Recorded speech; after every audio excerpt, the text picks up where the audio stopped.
When leaders come to you and they say, Don, what do? We can't really tell people exactly what we do. What's the best, like kind of that first conversation that you have with them to really encourage them to press on and that this stuff still works for them? One of the first things that I think I would say is don't give up too easily.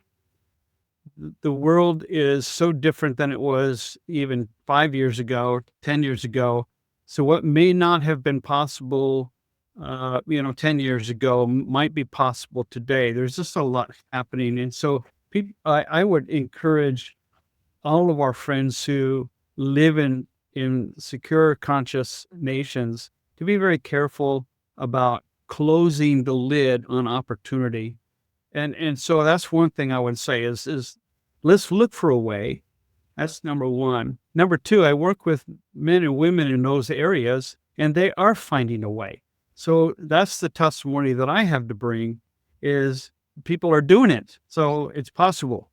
You may not know it, but just because you don't know it doesn't mean it's not there.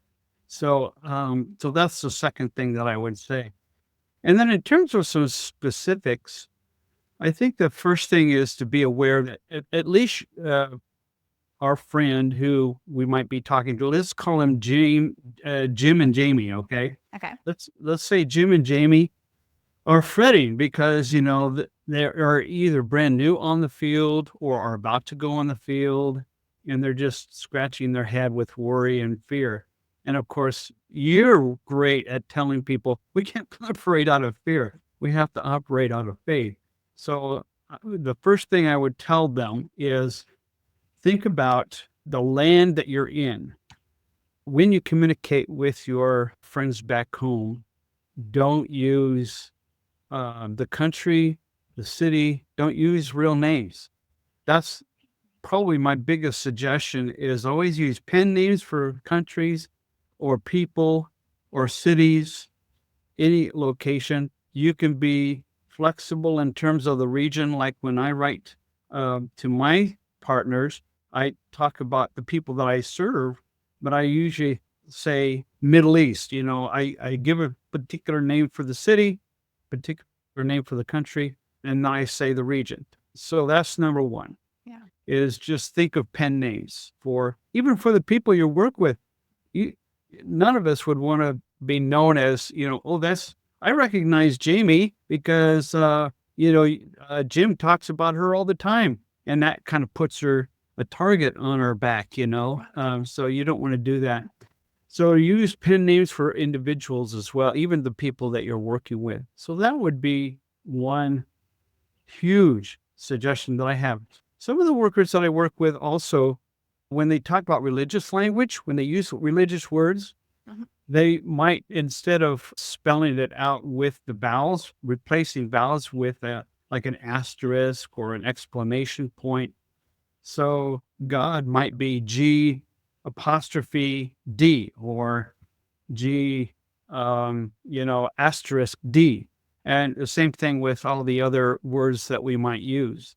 And when they talk about the word, the Bible, then they will use other words like our holy book, depending on the people that you're working with or the religious group that you're serving. So we talk about our holy book and or the book or the way, And so what we have to do then is protect ourselves and our friends on the field and our coworkers as well.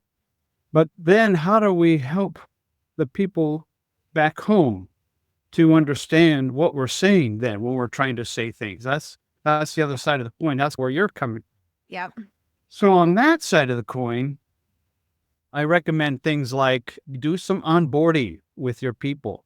When you welcome them on your mailing list, you send out a couple of explanation follow-ups, and you even maybe give them a glossary of the words that you use. And, people who are interested, they'll read those. They'll even save those. Yes. And they'll even start using those words when they write back to you. Yeah. We see this happen with some of the workers that I serve who are interacting on Facebook. They've trained their people not to use certain words. They train their people not to use agency names or even the M word, but rather to use these generic terms. And so people become more conscious and aware and concerned. They feel like they're part of the effort, a secret society here, It makes me feel good. I know the special words that I have to use. Yeah. And that's not, of course, the reason, but No. it's kind of exciting to see their enthusiastic response to helping and encouraging you. And so that's the second thing. The third thing I would say is that when you write to people, always remind them.